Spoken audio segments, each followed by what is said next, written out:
दोस्तों हमने भाग 3 भाग के 2 भाग 1 पढ़ चुका है।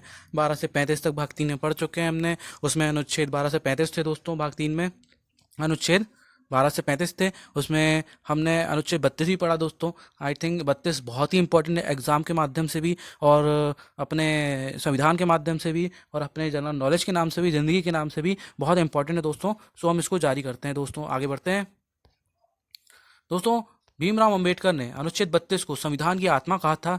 और अनुच्छेद 32 आप संविधान की आत्मा तथा हृदय कहा था। एक्चुअली संविधान की आत्मा अगर बोलेगा कि संविधान की आत्मा किसे कहते हैं, अगर क्वेश्चन पूछेगा तो अगर आपको प्रस्तावना मिले तो आप प्रस्तावना मारिएगा, और संविधान की आत्मा तथा हृदय बोले तो आप क्या करोगे, अनुच्छेद 32 को बोलोगे। अनुच्छेद 32 यह अधिकार देता है कि देश का कोई भी नागरिक अपने मौलिक अधिकार की रक्षा के लिए सुप्रीम कोर्ट में अपील कर सकता है। ठीक है दोस्तों, और सुप्रीम कोर्ट में अपील करेगा तो सुप्रीम कोर्ट को उसे लेना ही होगा। और दोस्तों हम हाई कोर्ट के अगर रिट जारी करना चाहते हैं अनुच्छेद 32 के तहत तो हम सुप्रीम कोर्ट में करेंगे, और 226 के तहत हम हाई कोर्ट में रिट जारी करेंगे दोस्तों। और जो कोई भी व्यक्ति सीधे सुप्रीम कोर्ट जा सकता है। संविधान में पहला मौलिक अधिकार समानता का अधिकार है, हमको मालूम है, इसमें कोई नई बात नहीं है दोस्तों। मौलिक अधिकारों को सुरक्षित करने का अधिकार अपने आप में मौलिक अधिकार को वास्तविक बनाना है। डॉक्टर अंबेडकर ने अनुच्छेद 32 को संविधान का हृदय और आत्मा कहा है। ऐसा अनुच्छेद है ये बच्चों जो संविधान एक शून्य कर देता है। मतलब दोस्तों ये एक ऐसा अनुच्छेद है जो अगर ना हो तो संविधान शून्य हो जाएगा, क्योंकि हम उसमें कोई भी बदलाव नहीं कर पाएंगे, मौलिक अधिकारों को हम यूज़ नहीं कर पाएंगे, और जो भी 5 तरह के रेट हैं वो हमारे अधिकारों के लिए, हमारी स्वतंत्रता के लिए हैं, वो शून्य हो जाएगी। सुप्रीम कोर्ट अनुच्छेद 32 के तहत होता है दोस्तों। संविधान की एक मौलिक विशेषता है, इसलिए इसे संविधान के संशोधन के माध्यम से भी समाप्त नहीं किया जा सकता। कोई भी संशोधन जो मौलिक अधिकारों का हनन करता है दोस्तों, वो अनुच्छेद 32 के तहत उसको लागू नहीं किया जा सकता। या दूर करता हो या निम्नतम करता हो, लागू नहीं हो सकता। अनुच्छेद 32 इसका सपोर्ट करता है। लेखन संख्या 5 है, जो बंदी प्रत्यक्षीकरण है वगैरह, परमादेश, उत्प्रेषण, निषेधाज्ञता और अधिकार पक्षता दोस्तों, ये सब हैं हमारी रिटें। 5 प्रकार की रिटें होती हैं जो सुप्रीम कोर्ट के तहत हम 32 के तहत लगा सकते हैं, और 226 में हम हाई कोर्ट के तहत लगा सकते हैं। याद रखिएगा, हाई कोर्ट चाहे तो इसे लागू करने से या लगाने से रोक भी सकता है, लेकिन सुप्रीम कोर्ट में अगर जाएंगे तो लगेगी ही लगे, सुनवाई करनी पड़ेगी उनको। इनके इंग्लिश में नाम याद रखिए दोस्तों। हैबियस कॉर्पस बोलते हैं बंदी प्रत्यक्षीकरण को, परमादेश को मैंडामस कहते हैं, उत्प्रेषण को हम कहते हैं सर्टियरी, और निषेधाज्ञता को कहते हैं प्रोहिबिशन, और अधिकार पक्षता को कहते हैं क्यूटो वारंटो। हम सब के बारे में डीप में पढ़ेंगे दोस्तों। मैं समय की बर्बादी बिल्कुल नहीं करना चाहता, लेकिन सिर्फ एक बात कहना चाहता हूँ दोस्तों, नया चैनल है, मेहनत लग रही है, और दोस्तों आपको सपोर्ट चाहिए, इसलिए नहीं कि पैसा कमाना है, इसलिए कि दोस्तों वीडियो बनाने में मज़ा आए, लगे कि लोगों को आ रहा है, लोगों को नॉलेज मिल रहा है। और मैं जो पढ़ाता हूँ एग्जाम के लिए तो इंपॉर्टेंट है ही, आपकी निजी लाइफ के लिए भी जरूरी है मौलिक अधिकार कानून की जागरूकता होना। आपको पता है जस्टिन बीबर ने एक बंदे को, जो कि बच्चा था, उंगली दिखा दी, जिसे गलत माना जाता है मिडिल उंगली को, सो उसने उसमें केस लगा दिया क्योंकि उसको मौलिक अधिकार प्राप्त था। अमेरिका में बच्चों को मौलिक अधिकार प्राप्त, हमारे इंडिया में हम अवेयर नहीं है। सो आगे बढ़ते हैं बिना टाइम वेस्ट किए।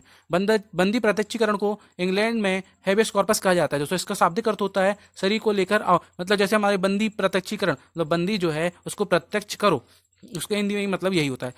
बंदी प्रत्यक्षीकरण ऐसा उपचार है दोस्तों जो सबसे अशक्त साधनहीन व्यक्ति को सर्वाधिक शक्तिमान प्राधिकारी के विरुद्ध उपलब्ध है। मतलब कोई बहुत शक्तिशाली प्राधिकारी भी है जो अपनी शक्तियों का मिसयूज कर रहा है, तो एक कमजोर और अशक्त व्यक्ति के लिए पावर देता है ये अनुच्छेद, यदि इसको नॉलेज हो तो। और यह कुंजी है स्वतंत्रता की, ये बोल रहे हैं दोस्तों। इस रिट के द्वारा न्यायालय ऐसे व्यक्तियों को जिससे निरुद्ध किया गया है, कारावास में रखा गया है, उस व्यक्ति को न्याय के समक्ष उपस्थित एक ऐसे आदमी को पेश करने के लिए जारी किया जाता है जिसे हिरासत में या जेल में रखा गया है, जिसे हिरासत में 24 घंटे के भीतर उसे मजिस्ट्रेट, मतलब जिसको रखा है उसे 24 घंटे के भीतर मजिस्ट्रेट के सामने अगर पेश नहीं किया गया है, यदि यह पाया गया है कि उसे पेश नहीं किया गया, हिरासत में अवैध तरीके से रखा गया है, को कोर्ट ऐसे व्यक्ति को रिहा कर देगी। और रिट का उद्देश्य अपराधी को दंडित करने का नहीं होता है, लेकिन अवैध तरीके से हिरासत में लिए गए व्यक्ति की रिहा का ये रास्ता बनता है दोस्तों। देखिए दोस्तों, जैसे कोई पुलिस वाले ने आपको धमकी दी है, बहुत पुलिस वाले एटीट्यूड दिखाते हैं कि हम सारे सड़ा देंगे, गलत केस में लगा देंगे, तो ऐसा नहीं है दोस्तों। यदि आपको संविधान की जागरूकता है और आपको थोड़ा भी सपोर्ट है तो आप लड़ सकते हैं, उनसे बोल सकते हैं कि आप करके दिखाओ। तो आप आर्टिकल 32 के तहत बंदी प्रत्यक्षीकरण के तहत जब 24 घंटे के बाद आपको मजिस्ट्रेट के पास ले जाया जाएगा, तो आप मजिस्ट्रेट से पूरी कहानी कह सकते हैं कि इन्होंने कैसे अपने पद का मिसयूज किया, और उनको सस्पेंड कर दिया जाता है दोस्तों। लेकिन दोस्तों होता क्या है, ये इसमें यात्रा का समय नहीं मिला जाता, तो यात्रा के समय में खेल करते हैं, और शनिवार को, सैटरडे को ये अरेस्ट करते हैं जब किसी को सताना होता है, ताकि संडे और अगर कोई हॉलीडे हो उसके आसपास की कोर्ट नहीं खुलेंगी तो ये मिसयूज कर सकते हैं। परमादेश मैंडमस एक लैटिन शब्द है जिसका अर्थ होता है हमारा आदेश। यह कानून रूप से कार्य करने और गैर कानूनी रूप से कार्य को अंजाम से बचाने के लिए एक आदेश के रूप में एक न्यायिक उपाय है दोस्तों। जैसे ए व्यक्ति है, ए व्यक्ति के पास कानूनी अधिकार होता है जो बी पर कुछ कानूनी बाध्यताएं डालता है, डाल सकता है। इसके तहत बी को अपने कानूनी कर्तव्य का पालन करने के लिए ए परमादेश रिट की मांग कर सकता है दोस्तों। इस रिट के को जारी करने का आदेश उच्च न्यायालय द्वारा तब किया जाता है जब सरकार, अदालत, निगम, अधिकरण और लोक प्राधिकरण सार्वजनिक और वैधानिक कर्तव्यों को तो करते ही हैं लेकिन उन्हें निभा पाने में विफलता होते हैं दोस्तों। जैसे बंदा ए और बंदा बी, दो बंदे हैं। अब बंदा बी ए के लिए काम सही नहीं कर रहा है तो ए को अधिकार है कि वो परमादेश जारी करवा सकता है कि बंदा ये हमारे काम नहीं कर रहा, हमारे चेक अटका रहा है, हमारे काम नहीं कर रहा है, सर देखिए इन्होंने ऐसा ऐसा किया। तो वो परमादेश आ सकता है कि भाई अपना काम अच्छे से करो, नहीं तो तुम्हें हम देख लेंगे, तुम्हें हम सस्पेंड कर देंगे वगैरह वगैरह, जो कार्रवाई होती है वो कर देंगे। तो ये उसके बचाव के लिए यह एक उच्च न्यायालय द्वारा निचली अदालत या निचली अदालत को जारी भी किया जा सकता है दोस्तों, ताकि बाद वाले को अधिकार क्षेत्र से अधिक रोक लिया जाए। आगे बढ़ते हैं इसके बारे में दोस्तों। निषेधाज्ञता प्रोहिबिशन। निषेधाज्ञता का अर्थ होता है मना करना, बंद करना। आम बोलचाल से इसे स्टे लगाना कह सकते हैं दोस्तों। जब कोई निचली अदालत, एक अर्ध न्यायिक अदालत, निकाय अदालत एक विशेष मामले में अपने अधिकार क्षेत्र से प्रदत्त अधिकारों को अतिक्रमित कर किसी भी मुकदमे की सुनवाई करती है तो सुप्रीम कोर्ट या अन्य कोई उच्च न्यायालय द्वारा रिट जारी की जाती है। भारत में निषेधाज्ञता को मनमाने प्रशासनिक कार्यों से व्यक्ति की रक्षा के लिए जारी किया जा सकता है। मतलब दोस्तों कोई निचली अदालत है या जिला डिस्ट्रिक्ट है जैसे होती है ना, तो उसके ऊपर वाली डिस्ट्रिक्ट यदि ये देखा जाए या किसी ने लगा दिया कि सर ये तो अपनी सीमा से बढ़कर, अपने क्षेत्र से बढ़कर, अपनी औकात से बढ़कर केस ले रहे हैं जो कि इनके अधिकार क्षेत्र में नहीं है, तो सुप्रीम कोर्ट या उच्च अदालत जो उससे होगी वो रिट जारी करेगी निषेधाज्ञता प्रोहिबिशन कि आपका जो केस है वो निषेधाज्ञा आपने लिया तो लिया कैसे अपनी अधिकार से बढ़कर ये केस, तो उसकी रक्षा के लिए है दोस्तों।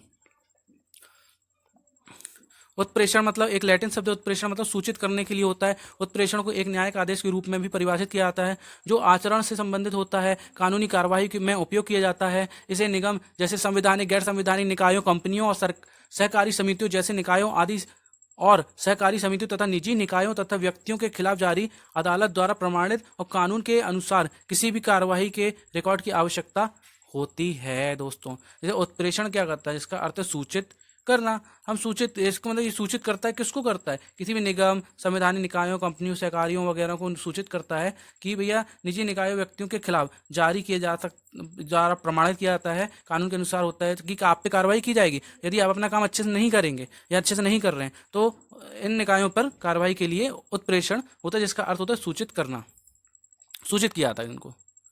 क्यूटो वारंटो दोस्तों लैटिन शब्द जिसका अर्थ होता है वारंट जारी करना। ये वारंट जारी किया जाता है जब न्यायालय को लगता है कि कोई व्यक्ति ऐसे पद पर नियुक्त किया गया है जिसका वह हकदार नहीं है, तब न्यायालय उस अधिकार पक्षक को जारी कर सकता है, व्यक्ति को पद पर कार्य करने से रोक सकता है। संविधान द्वारा निर्मित कार्यालयों के खिलाफ इसे जारी किया जा सकता है। दोस्तों देखिए कोई ऐसा व्यक्ति है जो किसी तरीके से सेटिंग करके ऊपर तक आ गया है या किसी भी तरीके से ऊपर आ गया नेतागिरी करके, तो लेकिन वो उसके हकदार नहीं, वो उसको पद को निभा नहीं पा रहा है, तो सुप्रीम कोर्ट पे यदि केस लगता है कि भैया ये तो इस लायक है ही नहीं, तो उसको पद से हटा दिया जाएगा कि तुम आए तो आए कैसे, पहले तुम साबित करो, तुम साबित नहीं कर पाते हो तो ये नौकरी छोड़ के जाओ और दंडित हो। तो इस तरीके से ये सब रिटें जारी की जाती दोस्तों। तो आई होप मैं आपको अच्छे से समझा पाया हूँगा। शेयर कीजिए, लाइक कीजिए, मुझे कमेंट कीजिए, सजेस्ट कीजिए। एंड दोस्तों बहुत सपोर्ट की ज़रूरत है, नया चैनल है, मैं बहुत मेहनत कर रहा हूँ, करूँगा, बट दोस्तों पैसों के लिए नहीं, मैं नॉलेज बांटने के लिए कर रहा हूँ। और आप लोग का यदि सपोर्ट नहीं मिलता तो मेरा मानसिक बल गिरता है, और आप लोग यदि शेयर लाइक करते हैं तो मानसिक बल बनता है। मैं चाहता हूँ ज़्यादा से ज़्यादा रिच क्वालिटी का कंटेंट मैं आपको अवेलेबल कराऊँ। और दोस्तों जय हिंद, धन्यवाद, आपका बहुत बहुत साथ मुझे चाहिए दोस्तों। एंड जय हिंद, जय भारत। अपना ख्याल रखें, अपनी फैमिली का ख्याल रखें।